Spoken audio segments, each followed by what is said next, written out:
and he sees some people working on cars. Well, this church happened to service the cars of single mothers, largely fatherless households. And he pulled up and said, I'm supposed to meet somebody here. I don't know. I'm coming from the East Coast. And the guy changing the oil in one of the cars, his name was Jim. He said, oh, you got to go talk to Ken Canfield. Now, you don't know what to do if somebody says, I drove clear across the country. I've been told to meet you. And he shows up at my office. I said, okay, tell me your story. Welcome to the Faithful Fathering Podcast. It's a blessing to have you with us, and it's a double blessing to have Dr. Ken Canfield in the studio with us today, a dear friend, a mentor of mine over the years. And we're just talking about his baby. He founded the National Center for Fathering about, 35 years ago? Yeah? Yes. And I was blessed to connect with him when I left the corporate world in 1995, and we've been staying in touch over the years since. So I'd like to talk a little bit, Ken, about first of all, welcome. Glad you're here with us as you were this last segment.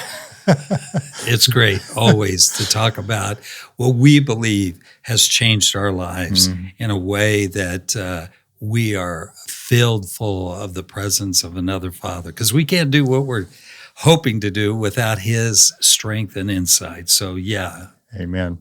Well, tell us a little bit about some of your experiences in starting up the National Center and some of the experiences that affirmed you, and maybe some experiences that said, is this going to fly or not? Well, and I just read a report on flourishing behaviors, and this is from a younger demographic that says 23% of millennials, which they're in the middle, you have Gen Z, millennials, and then on back to where we are, boomers, and they said 23% would give up their entire life savings and future earnings if they could have a job that they had fulfillment in. So what we're seeing, and this is why I'm bringing this to the forefront, there is no richness in what we're doing, you and I, other than the relational richness that comes. And it's not the pursuit of wealth, which everybody in America, got to have more, got to get this, do you have this second home and this vacation? And it gets crazy. But if you are in a place where I would say another Father has prepared you, there's going to be a joy that supersedes the accumulation of stuff. And part of that I was sharing with you this morning, the flourishing study, which looks at countries, 22 countries across the world over the next 5 years have been tested on flourishing indicators. The U.S. is just in the middle. You think we have more power, more wealth, more opportunity. Up at the top is Kenya. They have little to nothing, but what they're rich in is social, moral, and spiritual character. And they recognize that. That doesn't mean they're not working hard and doing things. And so when you think, and I have thought and didn't know, how are we going to spend our lives? Is it going to be in the corporate world as you were? Or me being a professor, the ivory tower, which is, work 3 or 4 hours a day, write some papers. And no, we needed to scrape, get out, speak how important fathers were, and encourage them, whatever their situation is, because they are the change makers in families. I remember a story, our mutual friend, your employee, Randall Knowlton, and his call to the Big Apple. You remember? Could you share a little bit of that story and how you... Yeah. Randall is in heaven now, and I say this with joy. He was working for a major network on the East Coast, and it wasn't in the Big Apple, New York. It was down in Virginia. And he had a vision. He's never married, never had children, that he was to go to the Little Apple in the middle of America, which he had never been, and there was a duty ready for him to fulfill. So he drives across the country from Virginia thinking, what? There's an apple? Is it an orchard? What is this place? And he comes to a place called Manhattan, Kansas. And he thought, there was on the sign, the Little Apple. And so he pulls off. Now, Manhattan is about 10 miles off the interstate. He pulls off and then drives towards Manhattan. He sees a church and he sees some people working on cars. Well, this church happened to service the cars of single mothers, largely fatherless households. And he pulled up and said, I'm supposed to meet somebody here. I don't know. I'm coming from the East Coast. And the guy changing the oil in one of the cars, his name was Jim. He said, oh, you got to go talk to Ken Canfield. Now, you don't know what to do if somebody says, I drove clear across the country. I've been told to meet you. And he shows up at my office. I said, okay, tell me your story. Well, he happened to be a son of a very joyful, committed Methodist pastor. And he said, I don't know why I'm here. And then I told him, we have a generation that is fatherless. We need the heart of what you experienced with your dad, plus the passion of fathers today, focused on children and the fatherless in their sphere of influence. And he said, I'm all in. So I said, well, what can you do? And he was a good, what I call script writer. Mm-hmm. At the same time, he was a good organizer, grew up as a pastor's kid, knew how to bring people together. And so Randall spent the next 12 years of his life with me by his side, leading efforts all across the country. Right, of which we were part of here Yes. in Houston. We had several of your Secrets of Effective Fathers conferences and that events here in Houston, and that's how I got to know Randall as well. Yeah. Was that a validate? I mean, here you are in Manhattan, Kansas, before you moved to Kansas City with the center, and this guy shows up. Right. What kind of a God moment was that for you? Well, it's kind of like Dorothy and Toto. And he was on the way, and there, I was. And at that time, I had a couple of staff, and Randall really was instrumental. And there were others that came along. But Rick, I've told your story several times, and I think it's worth bringing back how you, in your heart, after completing what I call a high-level engineering degree, working in the corporate world, and you came home one day and tell it again, because I have shared that many times. Well, that's what my motivation was. Is I was one of those overcomer dads that grew up in a violent alcoholic home and wanted to get out of that situation. I left home at 13, had my last run-in with Dad. My sister opened her home to provide a safer living environment. And I had two prayers as I left. One was I'd be blessed with a happy and healthful marriage and family we didn't know growing up, and I'd live somewhere above the poverty line that we'd grown up below. So I was blessed through some athleticism to have an opportunity to go to college, got the mechanical engineering degree out of the University of Kansas. Mm-hmm. And Ken and I have that rivalry because he's a Wildcat and I'm a Jayhawk. So there we go. It's a friendly rival. Yes. But my challenge, I hit the ground running had a lot of job offers, hit the ground running in the oil field services, took every job opportunity I could to jump on that career ladder moving along. I did meet my bride-to-be. We got married in 1980, but we moved 9 times in the first 15 years of marriage. Never asked her if she wanted to move. I just said, our paychecks in Wichita Falls, or paychecks in Pampa, or paychecks in Midland, or paychecks in New Orleans, and then we went overseas a couple of times, and I was busy, and coming back from an extended trip, I didn't mention that our daughter was born in 1986, our son in 1988 while we were in Midland, Texas, and so they're native Texans. But I came back from an extended trip one Saturday morning. I'd been gone a couple of weeks. Gave my bride a peck on the cheek and headed back to the office to wrap up paperwork from the trip. That's what we had to do, get ready for meetings Monday morning. Mm-hmm. And as I walked back to the office, I looked out the window and I said, "Who's that out there playing with Amanda?" And she said, "That's your son. You're traveling too much." As you know, a Kansas farm girl, she just said matter of fact. It wasn't judgmental. It wasn't condescending. It was just matter of fact. And I always say, as a Catholic kid, I knew who God was. I knew who Jesus was. But that morning, the Holy Spirit introduced himself to me. Yeah. Said, "Son, I've answered your prayers. you're taking these blessings for granted. Yeah. So that was my wake-up call. Yeah. Now, I was absolutely sure that he wasn't calling this engineer into ministry, because Right. engineers don't like to ask for help, and we don't like to accept gifts. So we shouldn't be in the ministry. But we left the corporate world, came back to the U.S., and my bride was looking through the paper, found out about a Dimensions of Fathering course being offered at Abilene Christian University, and then I was connected with you through that process, and that started a completely different trajectory for me. I had no interest in going in ministry. I just knew I had to do a better job as a dad. Yeah. So, the way I explain your story, I end by saying, Dad, have you looked into your child's eyes recently? Do they recognize you? You may recognize them, or in your case, do you recognize them? And how well do you know that gift that you've been given with that child?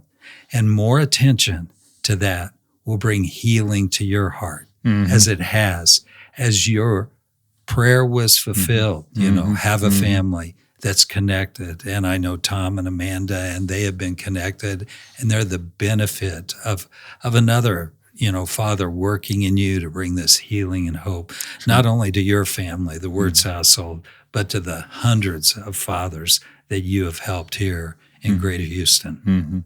Well, the other thing I remember about, some of the things we did together, Ken, was I plugged into one of your Sierra Nevada. We did a backpacking trip in the Sierra Nevadas. Yes. Amanda was the tiniest and the youngest of the group, but we joined you and your eldest, Hannah, and then Ron Nichols, your right-hand guy, your training coordinator there at the National Center, he and Becca. Yeah. What about that trip, or those trips that you had coordinated? What is it about those kind of trips that open the door for new levels of relationship? Well, one thing that you've carried on with excellence is bringing dads and daughters and dads and sons together for an outback experience where you're not interrupted by the noise of the world. Your kids, no matter what age, they need to be roughly preteen or teenage, and even young adults. If they had a chance to spend 3 or 4 days with you, with a few other dads, it's life-changing, because as part of this, we talk about the power of a father's blessing. During that time, we have campfire talks with the dads and also with the kids. And cultivating this bond is something that is going to bring help to both generations. And so you've been doing that for years now with a success, and I did it not only in the mountains, but on the water and rafts. And you don't have to have a huge, expensive, long-term trip. It may be a weekend, but if you can dedicate a weekend to really building the relationship while doing some fun things together, some challenging things together, something that may stress you as a dad, because I've seen many dads run out of breath when their little adolescent runs up the mountain. They're just, hey, wait for dad, It brings a sense of humility, because there's going to be someday when you may be sitting in a bed and gasping for other air. I know that's dramatic, but anyway, that experience of getting away and getting attuned to their hearts is life-changing. Yeah, there's something about both of you being stressed and pushed a little bit. We always say, my son always says, we're going to push you physically, emotionally, and spiritually, but we only control one of those. So we're going to take care of pushing you physically. That's good. Now, when did you start to see that the National Center indeed was having an impact? You've done a lot of surveys over the years, I know that, and what have you, but what are some glimpses of God's glory that he granted you to just say, this is good work, you're going to need to keep this going? That's a good question. I think it came in the voices of moms saying, I've been praying for my husband. It comes in the voices of dads and their brokenness. I never had a blessing from my father. It comes in times when I read notes or remember conversations.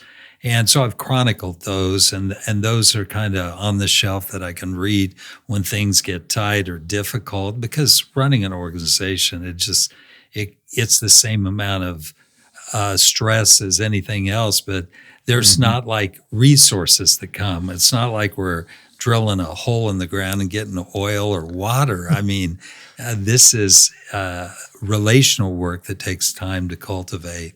And of course, it's always been a delight to have all 5 of my kids involved in some capacity, going with me here, there, highways, byways, and having that connection. So it's bonded our family, and I'm pleased to say, my son Micah is taking over. So we have another generation, and he's young and idealistic and very tech savvy, and he's got dads right now getting together, friends of his that are fasting one day a week, Rick, for their families to be the best husbands and fathers they can be.